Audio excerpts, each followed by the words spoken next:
ಮಿತ್ರರೇ, ಧ್ಯಾನ ಅನ್ನುವಂಥದ್ದು ಯೋಗ, ತಲ್ಲೀನತೆ, ತನ್ಮಯತೆ, ಈ ಬಗ್ಗೆ ನಿಮಗೆ ಸಾಕಷ್ಟು ವಿಷಯ ತಿಳಿಸ್ಕೊಡ್ತೀವಿ. ಅದಕ್ಕಿಂತ ಮುಂಚೆ ನೀವು ನಮ್ಮ ಚಾನಲ್ಗೆ ಸಬ್ಸ್ಕ್ರೈಬ್ ಆಗದಿದ್ದರೆ ದಯಮಾಡಿ ಸಬ್ಸ್ಕ್ರೈಬ್ ಮಾಡಿ, ಲೈಕ್ ಮಾಡಿ, ಶೇರ್ ಮಾಡಿ. ನಿಮ್ಮ ಅನಿಸಿಕೆ ಅಭಿಪ್ರಾಯಗಳು ತಪ್ಪದೆ ನಮ್ಮ ಕಾಮೆಂಟ್ ಬಾಕ್ಸಲ್ಲಿ ಹಾಕಿ. Thank you.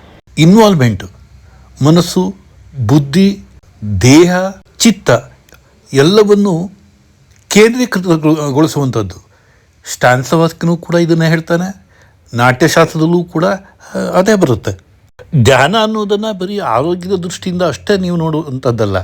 ಧ್ಯಾನ ಅನ್ನೋದು ನಿಮ್ಮ ಸಂಗೀತಕ್ಕಾಗಲಿ, ನಾಟ್ಯಕ್ಕಾಗಲಿ, ಅಭಿನಯಕ್ಕಾಗಲಿ ಅಥವಾ ನಿಮ್ಮ ದೈನಂದಿನ ಬದುಕಿನ ದೃಷ್ಟಿಯಿಂದಲೂ ಅದು ಬಹಳ ಮುಖ್ಯ.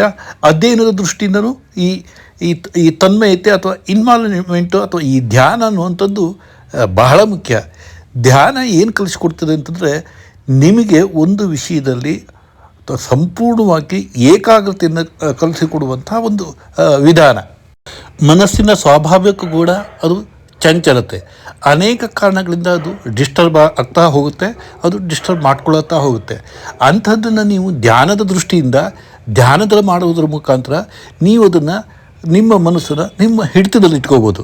ಅದಕ್ಕೆ ಧ್ಯಾನ ಅನ್ನುವಂಥದ್ದು ಅಥವಾ ಒಂದು ವಿಷಯದ ಮೇಲೆ ಕೇಂದ್ರೀಕರಿಸಿ ಉಳಿದೆಲ್ಲ ಯಾವುದೇ ಅಡ್ಡ ಪರಿಣಾಮಗಳಾಗಲಿ ಅಥವಾ ಬೇರೆ ಯೋಚನೆಗಳಾಗಲಿ ಅದು ಏನೇ ಬಂದರೂ ಕೂಡ ಅದನ್ನು ಧಿಕ್ಕರಿಸಿ ನಿಮ್ಮ ಯಾವ ಉದ್ದೇಶಕ್ಕೆ ನೀವು ಇದ್ದೀರಿ ಅದ್ರ ಕಡೆ ನೀವು ಕೇಂದ್ರೀಕರಿಸುವಂಥ ಒಂದು ಅಭ್ಯಾಸ ಇದೆಯಲ್ಲ, ಅದು ನಿಮ್ಮ ಮನೋಬಲವನ್ನು ಹೆಚ್ಚಿಸುತ್ತೆ. ನಿಮ್ಮ ಬೌದ್ಧಿಕ ದೃಷ್ಟಿಯಿಂದ, ದೈಹಿಕ ದೃಷ್ಟಿಯಿಂದ, ಮಾನಸಿಕ ದೃಷ್ಟಿಯಿಂದನೂ ಬಹಳ ಒಳ್ಳೆಯ ಪ್ರಮುಖವಾದ ವಿಧಾನ. ಹಾಗಂದ ಮಾತ್ರಕ್ಕೆ ಧ್ಯಾನ ಅನ್ನುವಂಥದ್ದು ಸುಲಭ ಮಾರ್ಗ ಅಂತ ನಾನು ಹೇಳೋದಿಲ್ಲ.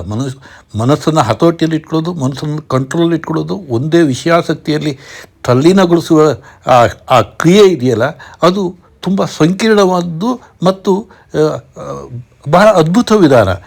ಎಲ್ಲ ಪ್ರಕಾರ ದೃಷ್ಟಿಯಿಂದಲೂ ಕೂಡ ಈ ಧ್ಯಾನ ಅನ್ನುವಂಥದ್ದು ಬಹಳ ಮುಖ್ಯವಾಗುತ್ತೆ.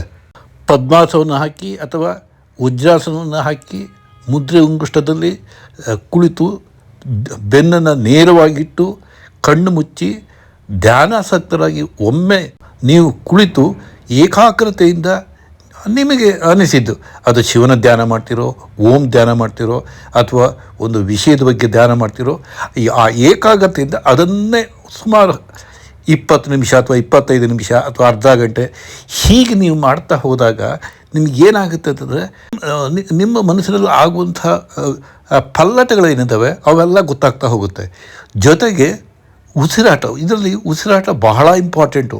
ನೀವು ಎಷ್ಟು ಚೆನ್ನಾಗಿ ಉಸಿರನ್ನು ಒಳಗೆ ತಗೊಳ್ಳೋದು ಮತ್ತು ಹೊರಗೆ ತಗೊಳ್ಳೋದು, ಜೊತೆಗೆ ಅದ್ರ ಮೇಲೆ ನಿಮ್ಮ ಗಮನ ಹರಿಸೋದು, ಇದು ಈ ಧ್ಯಾನದ ಇದರಲ್ಲಿ ಬಹಳ ಮುಖ್ಯ ಆಗುತ್ತೆ. ಧ್ಯಾನದ ಮೂಲ ಆಶಯವೇ ಮನಸ್ಸನ್ನು ಗುರಿಯತ್ತ ಕೇಂದ್ರೀಕರಿಸುವಂಥದ್ದು. ನಮ್ಮ ಮನಸ್ಸು ಗೊಂದಲದ ಗೂಡಾಗಿದ್ದಾಗ ಆ ಗೊಂದಲಗಳ ಪರದೆಯನ್ನು ಹರಿದು ನಮ್ಮ ಗುರಿ ಏನು ಅದರ ಕಡೆ ಅಷ್ಟೇ ಕೇಂದ್ರೀಕರಿಸುವಂಥ ವಿಧಾನ ಇದೆಯಲ್ಲ, ಅದು ಧ್ಯಾನ. ಅದನ್ನೇ ಭಗವದ್ಗೀತೆಯಲ್ಲಿ ಶ್ರೀಕೃಷ್ಣ ಅರ್ಜುನನಿಗೆ ಮಾಡಿದ್ದು ಕೂಡ ಅಂಥದ್ದೇ. ಅದು ಜ್ಞಾನ, ಇದು ಧ್ಯಾನ. ಧ್ಯಾನ ಅನ್ನೋದು ಬರೀ ದೈಹಿಕ ಚಟುವಟಿಕೆ ಅಷ್ಟೇ ಅಲ್ಲ, ನಮ್ಮ ಮನಸ್ಸನ್ನು ಅರ್ಥ ಮಾಡಿಕೊಳ್ಳುವಂಥದ್ದು, ನಮ್ಮ ದೇಹವನ್ನು ಅರ್ಥ ಮಾಡಿಕೊಳ್ಳುವಂಥದ್ದು, ನಮ್ಮ ದೇಹದ ಭಾಗಗಳನ್ನು ಅರ್ಥ ಮಾಡಿಕೊಳ್ಳುವಂಥದ್ದು, ನಮ್ಮ ಉಸಿರಾಟವನ್ನು ಅರ್ಥ ಮಾಡಿಕೊಳ್ಳುವಂಥದ್ದು, ನಮ್ಮ ಹಾರ್ಟ್ ಬೀಟ್ ಅಂತ ತಿಳ್ಕೊಳ್ಳುವಂಥದ್ದು, ಇವೆಲ್ಲವೂ ಧ್ಯಾನದ ಮೂಲಗಳೇ ಆಗಿದೆ. ಧ್ಯಾನದ ಮುಖಾಂತರ ನಾವು ನಮ್ಮನ್ನು ಆಳವಾಗಿ ಮತ್ತು ಪ್ರಜ್ಞಾಪೂರ್ವಕವಾಗಿ ಅರ್ಥ ಮಾಡಿಕೊಳ್ಳುವಂಥ ಒಂದು ಪ್ರಯತ್ನವೇ ಆಗಿದೆ. ಇವತ್ತಿನ ಆಧುನಿಕ ಬದುಕಿನಲ್ಲಿ ನಾವು ಹಲವು ಡಿಸ್ಟರ್ಬೆನ್ಸ್ಗಳು, ಅದು ವಾಟ್ಸಪ್ ಇರ್ಬೋದು, ಮೊಬೈಲ್ ಇರ್ಬೋದು, ಟಿ ವಿ ಇರ್ಬೋದು, ಬೇರೆ ಬೇರೆ ಅನೇಕ ವಾತಾವರಣಕ್ಕೆ ಸಂಬಂಧಿಸಿದ ವಾಹನಗಳಿರ್ಬೋದು, ಇವೆಲ್ಲವೂ ಕೂಡ ನಮ್ಮ ಮನಸ್ಸನ್ನು ಒಂದು ರೀತಿ ಪಲ್ಲಟಗೊಳಿಸ್ತಾ ಇರ್ತವೆ. ಇಂತಹ ಸಂದರ್ಭದಲ್ಲಿ ಈ ಧ್ಯಾನ ಅನ್ನುವಂಥದ್ದು ಬಹಳ ಪ್ರಮುಖವಾದ್ದು.